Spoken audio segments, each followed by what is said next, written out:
The following is a special presentation of Channel 4 News. Tonight, the Channel 4 I-Team investigates crime in punishment. How could this happen? Reporting live once again from the federal penitentiary. What we exposed happening in Tennessee prisons. You see the stripes, you know where the we at. Prompted criminal investigations. I have a lot to lose to do something like this. You take a risk like I do. Don't be on CNN in the morning, man. And has lawmakers asking serious questions. Somebody's head needs to roll up. Somebody needs to lose their job over this. I believe I'm smoking better than everybody. A state agency under fire. State prison officials are hiding information from the public. I think we have our prison system under control. And former top officials saying they had to come forward with what they know. Do you think we, as the general public, are being told the truth about what's happening in the prisons in this state? Absolutely not. Good evening. It is a system designed to punish the worst offenders in the state. And for an entire year, the Channel 4 I-Team has been investigating what's really happening behind bars in Tennessee prisons. And what we uncovered led to disciplinary actions on more than 70 inmates, a TBI investigation, a hearing before lawmakers, and questions if a state agency is deleting records of violence inside Tennessee prisons. And it all started with a tip from a crime victim asking, how is it possible that convicted criminals are allowed to do this? Prison's rough, right? You're in a cell all day, the food isn't good, little to no communication with the outside, right? I believe I'm smoking better than everybody. Well, welcome to prison life in the social media age. Drugs, smokes, mounds of snacks, cash, getting tattoos, the freedom to make music, even set things on fire, using forbidden technology to show it all off on Facebook. This is the penitentiary, you hear me? Back there relaxing, you know what I'm talking about? Relaxing, eating pizza, getting high, while you're paying for them to be here.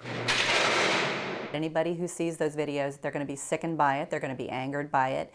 And we're not talking about just a few inmates who figured out how to get on Facebook. Not 10, not 20, not 50. A Channel 4 I-Team investigation found more than 100 inmates in Tennessee prisons with Facebook pages, their profile pictures taken inside their cells, pages the inmates are operating from behind bars to communicate with family, friends, fellow gang members, even with inmates in other prisons. I guarantee you that when the commissioner sees this, there's going to be a reckoning, and there should be. You know, these are murderers, rapists, and other convicted criminals, and they appear to be having a pretty good time in prison. And I don't like it, but it's a problem that we face today, and it's something that we work hard on every day. And once you see the videos, you'll see why crime victims advocates like Verna Wyatt are infuriated. What we've uncovered is like a highlight reel of audacity. That's the world right there. That's convicted murderer Rivera Peoples. Here's the contraband iPhone he uses to make the videos. Listen to his buddy talk about getting high behind bars. I believe I'm smoking better than everybody. Then he asked Peoples about how much money he's collected while he's been in prison.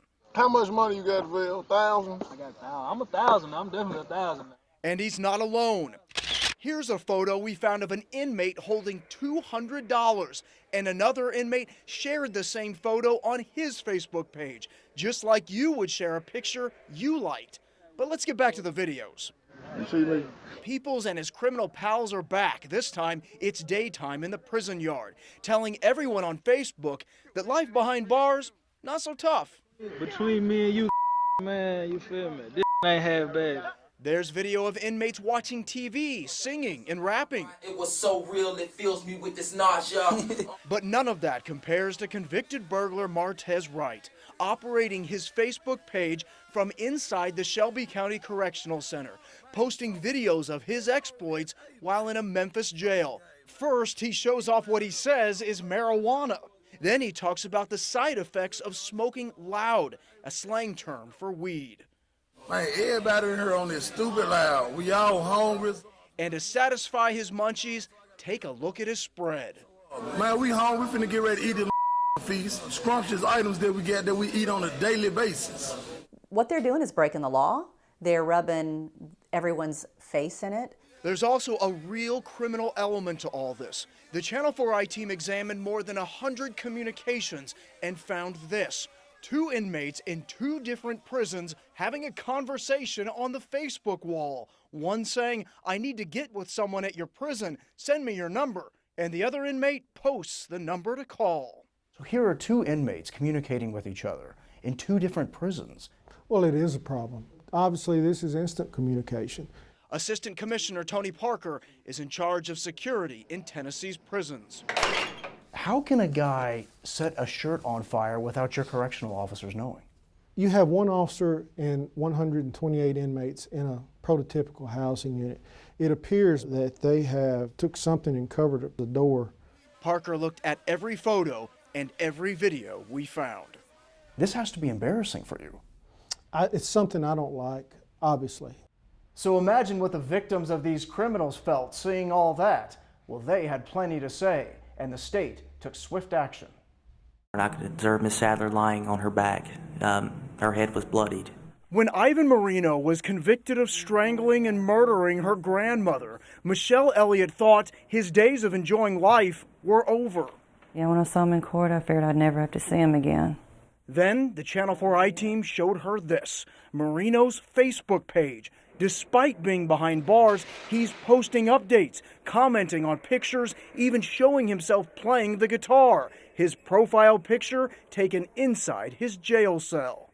I started watering, I started shaking. I just couldn't believe I could see him again.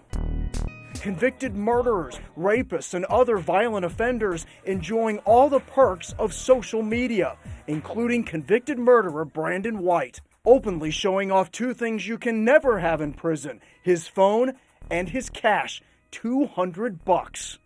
That's not punishment. That is not any kind of a punishment. It's just like just being out on the outside. It's still freedom for them. White was convicted in the murder of Linda Wright's son. We can never communicate again, and he has access to being able to communicate with the outside world.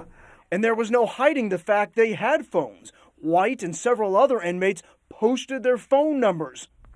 So we decided to call them, including White. Here's the number he posted. Is this Brandon? We tried to call him back, but no one answered. The rest of our calls either went to voicemails or the phones weren't in service. Menace to society has use of social media, and that's just wrong. These victims' families say when the criminals were sentenced, they never imagined them watching TV or burying themselves in junk food. Is this too extravagant for a guy to have who's behind bars? But it's obvious the inmate is trying to be flagrant in showing us all this property and all this commissary. Obviously, it's an issue. We asked the Tennessee Department of Correction how all of this can be happening while correctional officers are watching. It's not an issue of not enough correctional officers. It's an issue of a nationwide problem that we're facing with cell phones and the struggle to stay on top of it.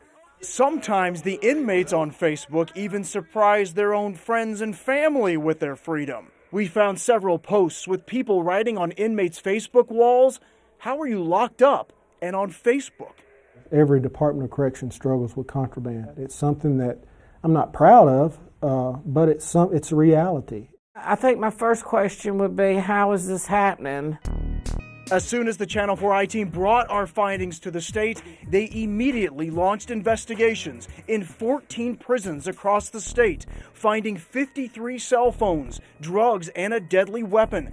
Disciplinary actions were taken on 70 inmates for having Facebook pages, and their Facebook pages shut down. Both Marino and White's pages were taken down. It's one thing to see inmates' outrageous behavior displayed using social media, but we found innocent people being harassed, even threatened by the technology that inmates aren't even supposed to have. There he is, right there. Lisa Thompson thought it was odd that her cousin Eddie Phillips had a Facebook page while behind bars. But when he actually called her, she wondered just how much freedom he had. He said that he could get anything that he wanted.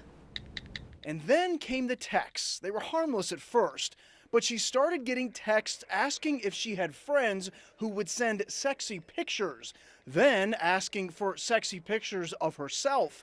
She pointed out how disgusting that was coming from her cousin, and the response, "I'm his cellmate. Your cousin lets me use his phone." And that did it. I said, don't text me again. But the texts kept coming. "I want to see you naked. I will send you one of me naked." It was terrible. I felt harassed. Her response, "Stop sexually harassing me." She says she called the warden and the state. Nothing has been done about it. Then she got a call from someone claiming to be an inmate, saying Lisa's family needed to put money in a prepaid card or her brother, who was also in prison, would be killed by gangster disciples. Her text, "Please don't hurt him. I will give you $25 next week." The inmate later responded, "What did your mom say? I need that green dot money pack card today." She wrote back, "Stop threatening me." We brought all this to the Department of Correction. Just as we did with all those photographs and video we found of inmates' behavior behind bars. A state spokeswoman said the commissioner would not answer our questions, but confirmed that 10 days after we shared these texts with them, this man, inmate Dennis Boykin, was found with a cell phone and admitted to texting Lisa Thompson, but nothing threatening, he said. Boykin is in the same unit with Thompson's cousin Eddie, who was caught with a phone back in January. But guess what? That didn't stop Eddie Phillips, because once he got a new phone, he even texted about that too, writing, "Got caught with a phone." Do you think that the prisons are taking this seriously enough? No, I don't. He's gonna get me too, and I'm scared to death. And Norma Pendleton is joining others on the outside who say they're being harassed by inmates through cell phones. Pendleton is divorcing her husband and got an order of protection after he was charged and indicted with busting in her door, hitting her so hard that her front teeth, that she was once so proud of, were knocked loose. The assault charge sent him back to Riverbend Prison, where he was serving time for murder. And that will be the number there. So imagine her surprise when an unknown cell phone number showed up on her phone, and she says her husband was on the other line saying this. "Oh, how much, is it going to take for you to drop these charges?" Pendleton wants the state to now reinstate the Oversight Committee for the Department of Correction, saying agency officials don't understand how innocent people are suffering from devices bringing so much fun and freedom to criminals. People are scared. But really, they ain't been in this predicament. You know what I'm saying? They ain't been beat up or hit or, teeth, loosened out of their mouth. I hope he stops calling. Yes, I don't like it. Listen to what happened to Sandra Forrest, who started getting these text photos from an unknown number. I text back, "Wrong number." And then he started sending pics from, it looked like a prison cell. The texter says his name is Anthony and sent pictures of a guy in a Tennessee prison uniform, pictures that show him rolling something in little bags. 2 days later, he called my phone, and that's when I labeled his number Prisoner of Tennessee, so I wouldn't answer it. And when we called that number... Hello? Yes, I was looking for Anthony. Then another guy came to the phone. Hello? Yes, is this Anthony? No, you got the wrong number. Are you guys calling from a prison? No, this ain't no prison number, no. And when we pointed out that this was the number that had texted and called Forrest, they hung up. Not only is it scary, it's draining emotionally. Angie Smith knows all too well what it's like to get repeated phone calls from a prison. When she became the legal guardian of a little girl whose father is in a Tennessee prison, she at first encouraged him to call from the prison phone. We felt obligated to keep the lines of communication open. Then the calls started coming from cell phones, making demands to bring the girl to the prison for visitation. I didn't like the fact that he said he was friends with killers. So how many times did he call? 400. It was right at 400. She not only showed us the calls, but also the local sheriff and the prison. But what did they say? there was nothing they could do. I mean, you know, they're hard to ferret out. They move from cell to cell. Smith also wrote this letter to Commissioner Derek Schofield, writing, "With the seemingly endless harassment and no help from the system, we wondered what will happen if he is released." She says she never heard back from the state.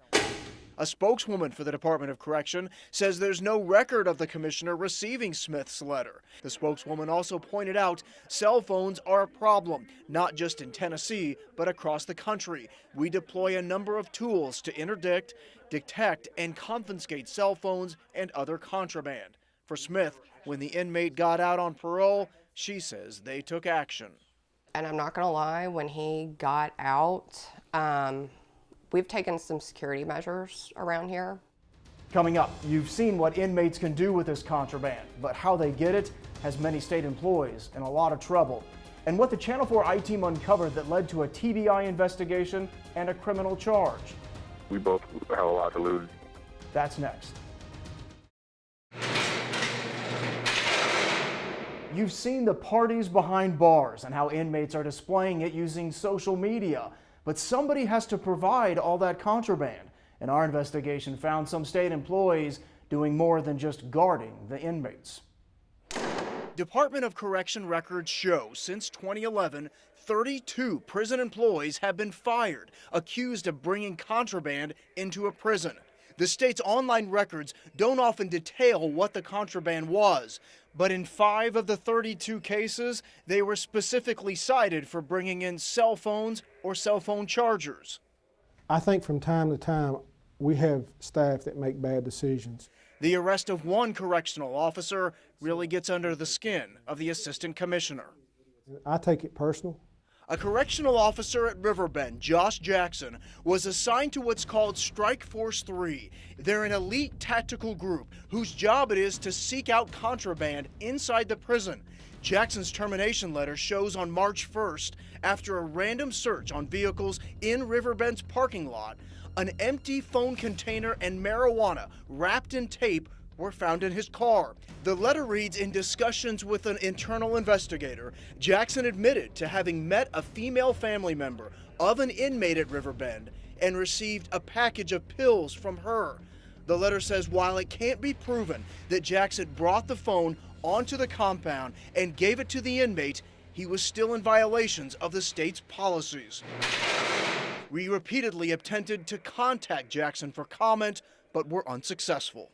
After Correctional Officer Kenyetta Fox was fired after admitting she had sex with an inmate, the Channel 4 I-Team looked to see how friendly she was with other inmates. Everybody locked up, county jail, state penitentiary. So, meet Doughboy. While in prison, he likes to rap, eat pizza, and post with his friends on his Facebook page. And the Channel 4 I-Team found among those friends is Kenyetta Fox. So how close are Fox and Doughboy? Well, when Doughboy wrote he got stabbed, she wrote on his Facebook page just 6 days ago that she saw him afterwards, and it was great seeing him and talking to him for a minute. Let's think about that. An inmate who isn't supposed to have a Facebook page in the first place is friends with a correctional officer who is writing on his Facebook page. And it's not only Doughboy. We found Fox has several friends on Facebook who appear to be in prison. She wouldn't work here. That's just as simple as that. You can't do that and work here. While he can't comment on Tennessee prisons, Davidson County Sheriff Darren Hall says it's universally known that correctional officers, either in jails or prisons, cannot have relationships with inmates. Zero tolerance. So just how friendly is Fox with inmates on social media? She posted this picture of herself, and then inmate Stevie Dixon at West Tennessee State Penitentiary, where Fox used to work, shared her picture on his Facebook page, writing, "I need it in my life." And when Dixon wrote about needing support, Fox wrote, "I got you." And it goes on and on, inmate after inmate. So was the Department of Correction aware of all this happening on Facebook? A spokeswoman says it's an ongoing investigation. After our initial investigations aired, I got an interesting call from an inmate inside his cell, inside the state's most secure prison. What we uncovered led to a TBI investigation and a criminal charge. If Riverbend Maximum Security Prison is so secure, how did an inmate send the Channel 4 I-Team these pictures from inside? How did we have dozens of conversations while he's locked up in here? You and I right now are talking, and you're in Riverbend.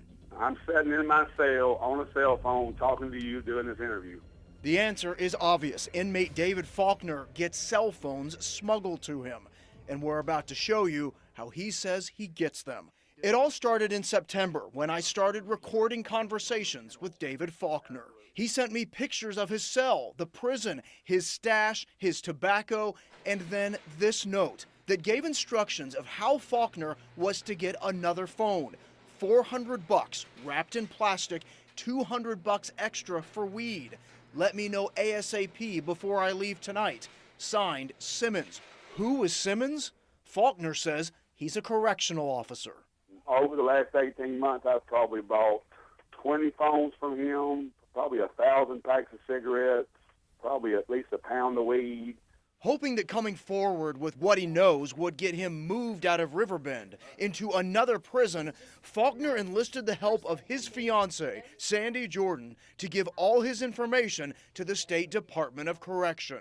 They basically all just kind of laughed at me. They didn't, they didn't feel that there was any credence to this. So Jordan and Faulkner began to work with the Channel 4 I-Team to gather more information, starting with texts of how to arrange getting a phone inside the prison. A guard was texting me during his shift. When Jordan suggested they meet at her hotel near the prison, the text reply, "Too close to work, that's way too risky." That's when Jordan made a bold move and recorded the conversation with the guard. I have a lot to lose to do something like this. You take a risk just like I do. I'll be honest with you, it scares me. We both have a lot to lose. And it can be anything I want, phone, weed, anything that he needs, right? Yeah. The cost for the contraband, $3,000. Like I said, I don't mind helping him out, but because of what it is, it has to cost him because of the risk that I take. Then another request by text. I want to know what you look like. Jordan responded, and this picture was sent in return. The TBI confirms that's Kevin Simmons, a correctional officer at Riverbend Prison. When the Channel 4 I-Team brought all this to investigators with the Department of Correction, they contacted the district attorney, who called in the TBI. That's when the TBI asked Jordan for her help. I wanted to make sure that they knew that we had this kind of leverage that they needed to act. The TBI confirms to the Channel 4 I-Team they took Jordan to this hotel in Mount Juliet, and she arranged for Simmons to meet her. Inside the hotel, the TBI confirms they gave Jordan $3,000, a cell phone and tobacco to give to Simmons. And Jordan says as soon as the transaction was made, TBI agents moved in. They came into the room as soon as he had the money, placed a gun straight to his head, which was quite shocking to me. Afterwards, Simmons was fired by the Department of Correction. After repeatedly trying to reach Simmons at his last known address, I tracked him down by phone. Simmons denies writing this note and says he didn't intend to deliver the phone to David Faulkner. For now, that's all he will say. Jordan says the TBI has their work cut out for them. I believe they want to get the network within the prison because there's more people involved. After our investigation, Simmons was charged with a felony, official misconduct, and at his first court appearance, we had some questions for him. It appears when I listen to this, it sounds like that you are making this deal to get this cell phone into the prison. I'm not answering no questions. I told you that already. It appears you're in quite a bit of trouble. The world sees a lot of things and what appears to me and what not appears to be. Your assumption is your assumption and the world assumption is the world's assumption. My assumption is different. I will contact you after this is over with, and you will sit down, because we have a lot to talk about, trust me. Is there widespread corruption in that prison? I'm not going to answer any more questions. At Simmons' last court appearance, he asked for what's called judicial diversion. It's a kind of guilty plea, and if a judge approves it, it could one day be expunged from his record. And we would find more correctional officers in serious trouble in our next investigation.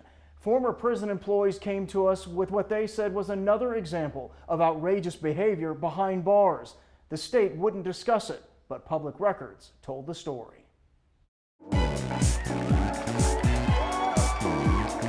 Beauty pageants, the crowns, the gowns, the glamour. It's what you'd expect to see on stage, on TV. Just not in a state prison. A place where inmates are supposed to be serving time for serious crimes. Disciplinary records, memos, and former employees tell of what's described as an inmate pageant with mass chaos, all with correctional officers standing by. It's flabbergasting that, this is just totally unacceptable. Former correctional counselor Angela Bess says what's even more troubling is that she says she alerted her superiors at Bledsoe County Correctional Complex about it, and it happened anyway. The lack of concern about that beauty contest. In fact, internal records show the unit supervisor not only knew it was happening, but did nothing to stop it.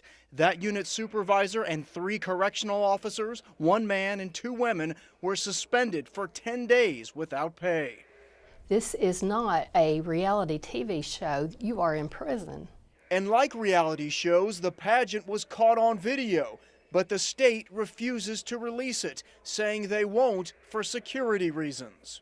They don't want you to see. From everyone that I talked to that saw the video, they just walked out shaking their head like this.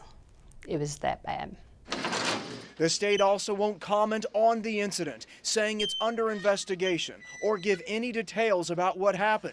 But once the Channel 4i team obtained the names of the suspended employees, the state had to release their disciplinary records, and those records and this letter from the inmate crowned the queen of BCCX tell the story.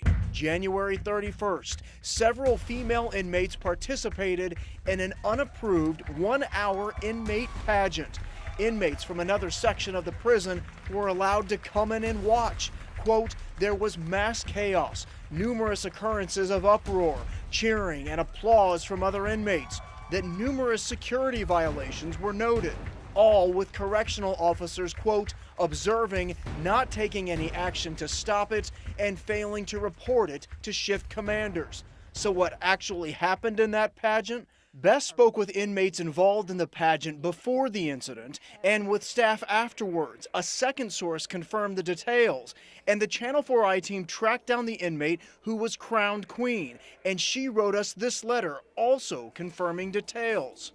There was a catwalk set up by the tables. The inmates, the first runner-ups, had to twerk to determine who was the first runner-up. Just in case you've forgotten, we'll let Miley Cyrus remind you what twerking is. Who was going to judge? The staff. The correctional officers? Yes. The Queen says when the inmates came up with the idea of a pageant, they got it all approved by the officer in charge, including the fact there were roses, a sash, and yes, a crown.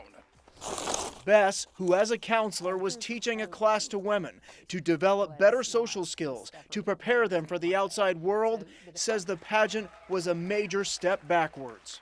This is in no way reinforcing what they're supposed to be learning.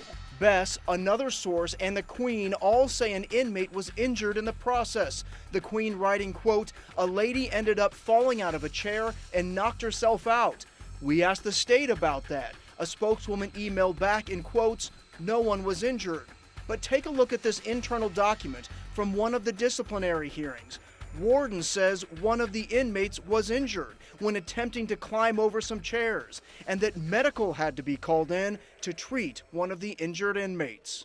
It's inappropriate. Bess quit her job after the pageant, writing in an email to the Department of Corrections Central Office that this was not a bad girls club, but a prison.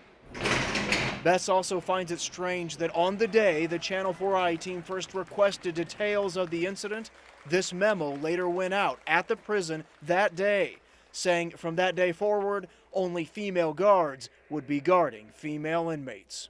Because you sent the email to the department inquiring about it. Coming up, after seeing all this, lawmakers had had enough. How could this happen? The commissioner of the Department of Correction is brought before a legislative panel, and former wardens come forward with troubling claims. You're being given a sugar-coated version of what's taking place. That's next. And welcome back. Knowing that tax dollars pay for the housing and punishment of these inmates, lawmakers and a district attorney saw our investigations and demanded answers. I was really shocked by what I saw. State Senator Ken Yeager is talking about this and this and this. My biggest concern was what I saw on television, that we just a flagrant violation of law. Photographs, video, text messages, all uncovered by the Channel 4i team, showing Tennessee inmates using social media to communicate with criminals in other prisons, partying and living it up while they're locked up. In one instance, I recall that they actually set a fire. I mean, aren't there people? Why didn't you catch that? We don't say, that it didn't happen or it couldn't happen. Department of Correction Commissioner Derek Schofield and his top staff were called to the subcommittee to answer questions about what the Channel 4i team's been uncovering. There was cell phones, drugs, money, unapproved, foods, and even some of them were apparently posted on Facebook from inside the prison. And I have a couple of questions. How could this happen? How could this happen?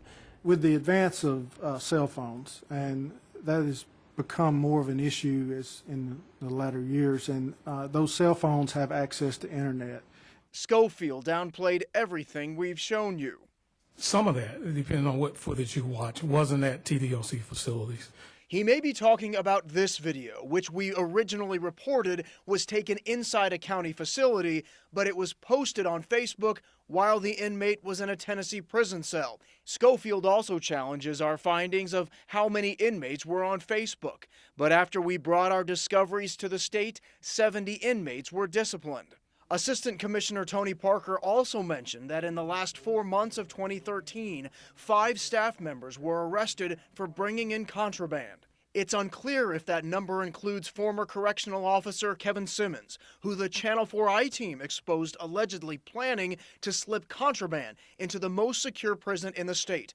The Department of Correction first dismissed our findings and then later called in the TBI, who set up a sting to catch Simmons. He is now charged with felony official misconduct. We get punched in the eye for everything that we don't do just right. But imagine every day, that we supervise those 20,000+ offenders in those facilities where things go right. And it's not only this subcommittee concerned about what we've uncovered. Here's District Attorney Mike Donovan. It's disturbing, it's offensive. And State Representative Mike Turner. There's no excuse for that. And somebody's head needs to roll out. Somebody needs to lose their job over this. This is so bad. This is embarrassing. Both asked for meetings with Department of Corrections Commissioner Derek Schofield, and the commissioner wrote this letter to DA Donovan, writing he'd love to implement cell phone jamming technology, but the FCC won't allow it. Here's the most interesting part of the letter. While he says as a result of our investigation, 70 inmates were disciplined, the state has deactivated hundreds of Facebook accounts in the past 3 years, meaning this problem existed years before we discovered it and continues to this day. I want to know how this happens. How does this happen? I mean, there's no excuse. You're in one of the most controlled situations out there. And we had questions for Commissioner Schofield as well. In the beginning, he allowed his assistant commissioner to do an on-camera interview with us. But as we continued to air investigations, we found our requests for doing an interview were being denied. So we tracked him down, and we found that he still wasn't ready to talk. We want to utilize our resources. Commissioner Derek Schofield had no problem answering all kinds of questions from Governor Haslam about his budget, and we were there too, with questions of our own. We can't say, though, if that's the reason why the commissioner didn't appear to be too thrilled to be talking to the media after his budget hearing. I'm going to start by asking some questions about the cell phones. We've been doing a lot of stories about this. I understand. Can we talk about budget today? I got questions for you as well about the cell phones. So if these people want to ask about that, it's fine. We'll do a separate one for you. And we didn't mind to wait to do a separate interview. After all, he brought up something in his budget request about a salary survey for corrections officers. That was key. We'd heard repeatedly that the reason so many correctional officers have been busted carrying in cell phones is that they need to make extra money because their salaries are too low. Because that's something that has to happen in order to get more of the issues under control. You make an assumption that more of the issues under control. I think we have our prison system under control, and what we do in the community is under control. Once the budget questions were over, we were ready for our interview. All right, Commissioner, we do an interview over here. But it appears we misunderstood. Today he's saying we're doing budget. On the other issue, we'll talk to you at another time. And there goes the commissioner right into the elevator. And the commissioner certainly wasn't willing to talk on camera about what you're about to see. Former wardens came to the Channel 4 I-team saying the Department of Correction was deleting records of assaults in order to improve statistics.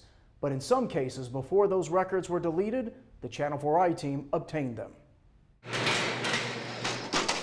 It's October 9th, 2012, and things at West Tennessee State Penitentiary are about to get violent. I was attacked from behind by about 3 inmates.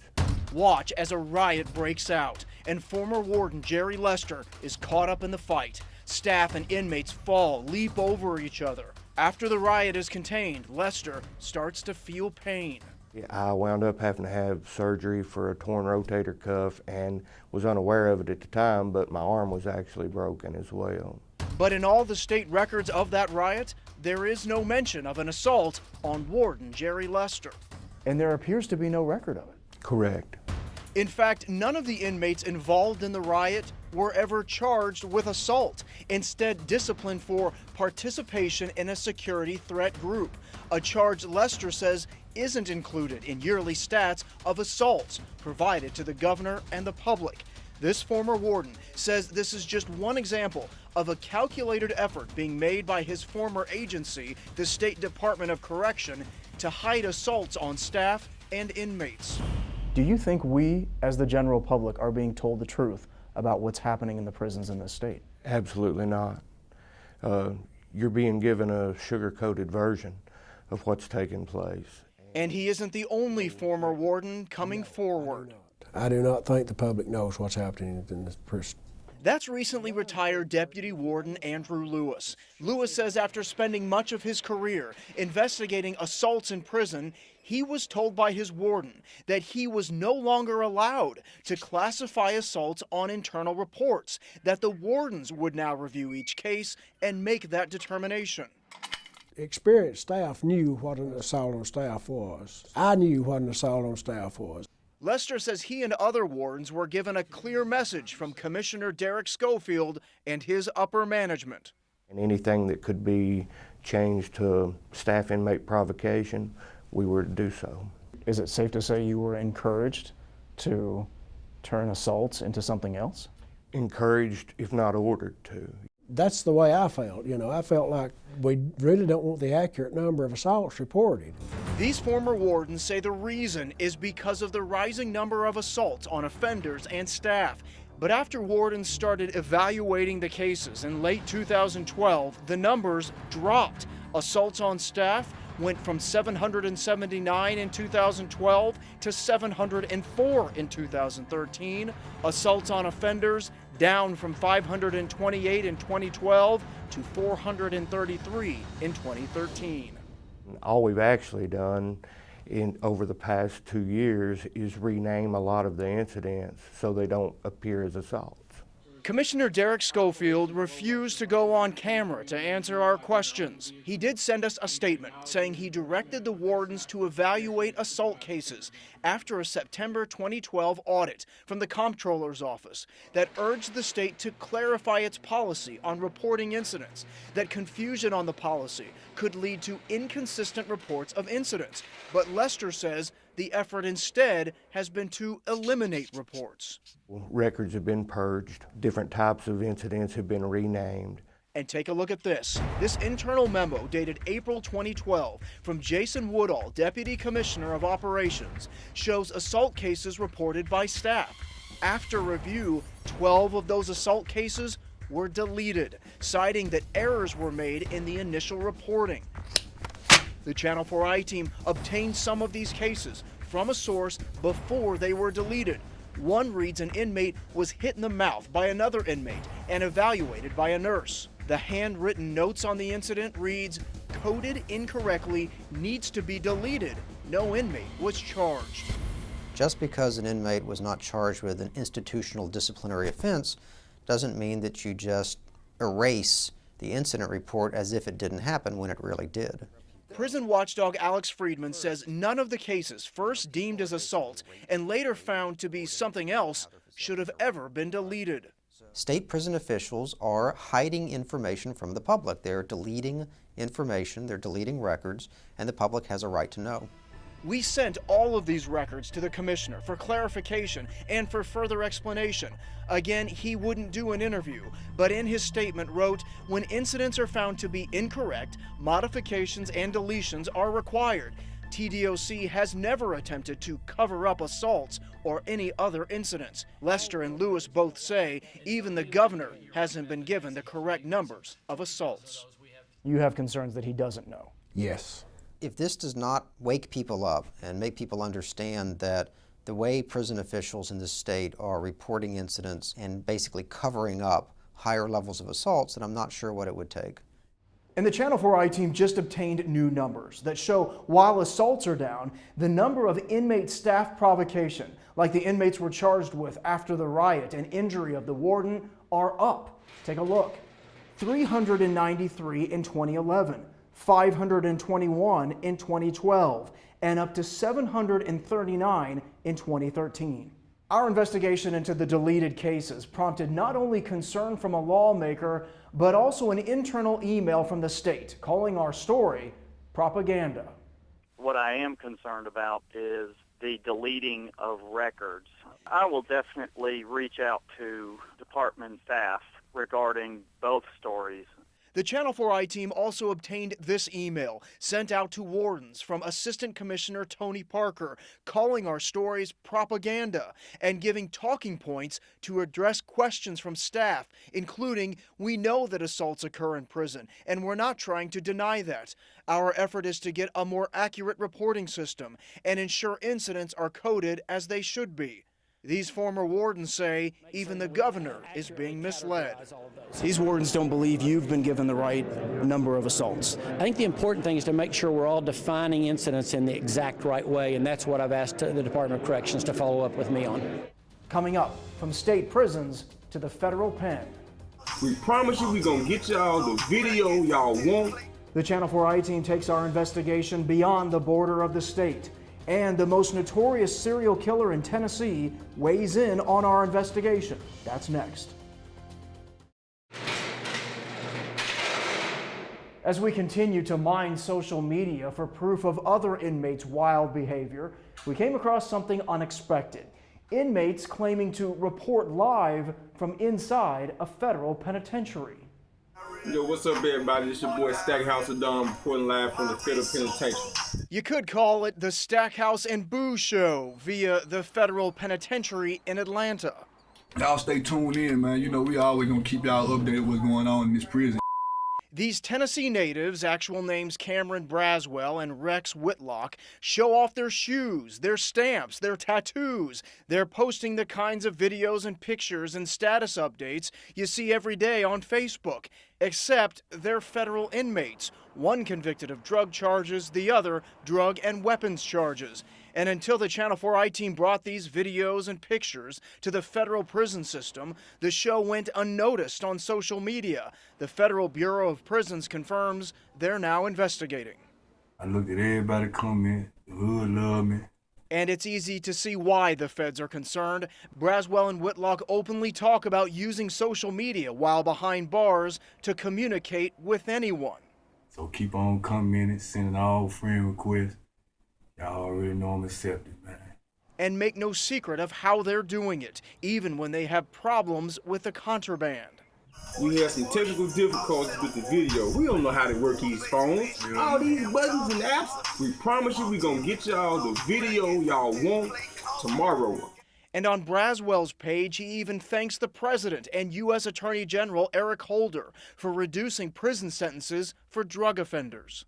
I'm responsible for being caught with 8 kilograms of cocaine down here in Atlanta. A spokesman for the Federal Bureau of Prisons denied our request for an interview, but sent us a statement reading in part, federal inmates are not authorized to use any equipment that would allow for creating videos of themselves inside our prisons. We immediately conduct investigations into these matters. The spokesman says they're now contacting Facebook, so it may not be long until these Tennessee shout-outs are silenced. And what's up, Memphis? What's up, Clarksville? What's up, Kentucky? What's up, all surrounding counties? One thing we've certainly seen is that inmates are watching what we're reporting. One person tuning in, Bruce Mendenhall, the most notorious serial killer in the state. Bruce Mendenhall is weighing in. The convicted murderer, accused of killing several other women at truck stops in and around Tennessee, wrote to the Channel 4 I-Team after watching our investigations. Quote, "I see you've been doing an investigation here at Riverbend, where I'm at," he writes. "This is to advise you how cell phones come into this place." Mendenhall writes, "Gang members here get a guard to bring it into them first. That's also how other inmates get hurt. They bribe the guards to turn their heads." He goes on to claim that a gang member ordered a hit on a correctional officer using a gang member's cell phone. The Channel 4 I-Team also followed the money, and we found the state making serious money off calls made from landline phones in prison, and critics saying that's part of the reason why inmates smuggle in these cell phones. We also found inmates enjoying all kinds of social media with this contraband. That's the world right there. If Tennessee's prison inmates need a social media guru, Rivera Peoples would be it. You see, he's moved on from posting videos on Facebook. Now Peoples is on Instagram, the popular social media photo sharing site. There he is working out. There he is flashing cash. There he is on Channel 4. Yeah, he took a picture of himself from one of our promos and put it on Instagram. That means inmates continue to get on social media on their contraband cell phones, even after the state swept through 14 prisons and confiscated phones following our investigation. The question is, will a recent decision by the FCC make a dent? Critics of prisons have long claimed because the landline phone calls made from prison are so expensive, inmates often have no choice but smuggle in cheaper cell phones. How expensive? Just to connect in Tennessee is $3.62. It's 62 cents for every minute. A 30-minute call can cost a prisoner, or more likely their families, $22. The FCC says that's outrageous.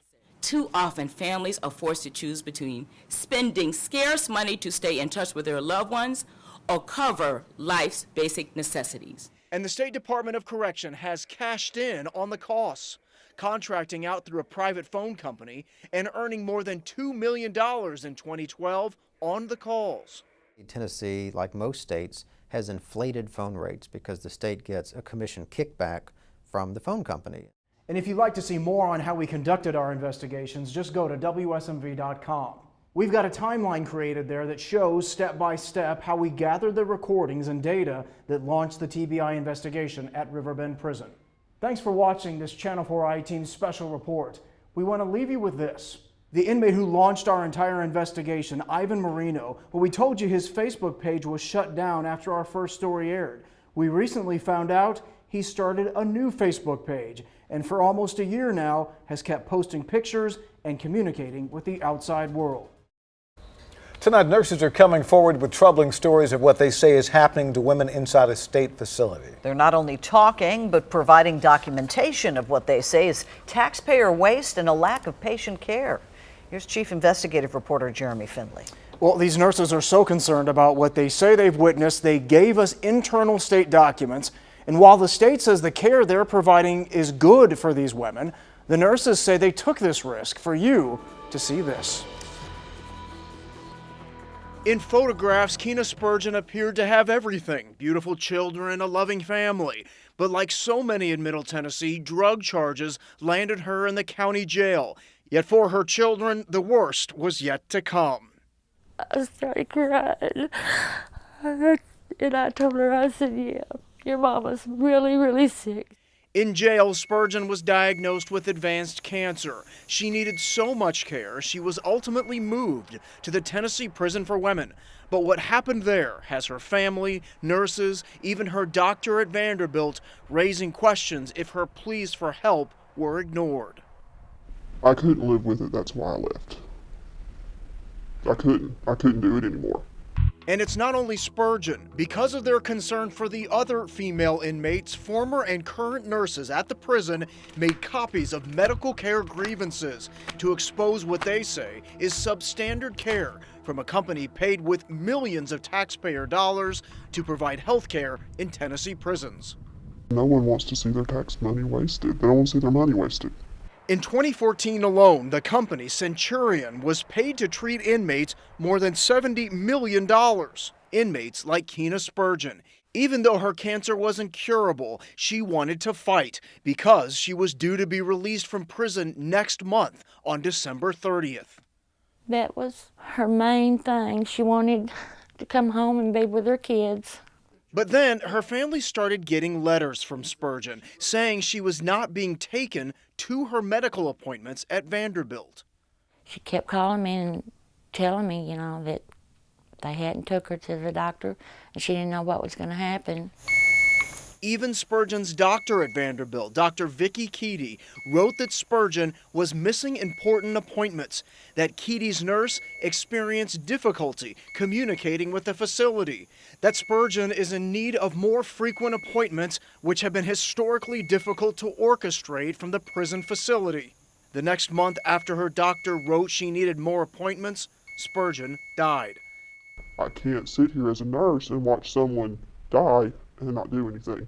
Spurgeon's medical records show the state responded to her complaints, writing that some of your appointments have been reduced because of your health, and you are correct, you were scheduled for appointments. However, out of the control of medical, you did not make it to those appointments.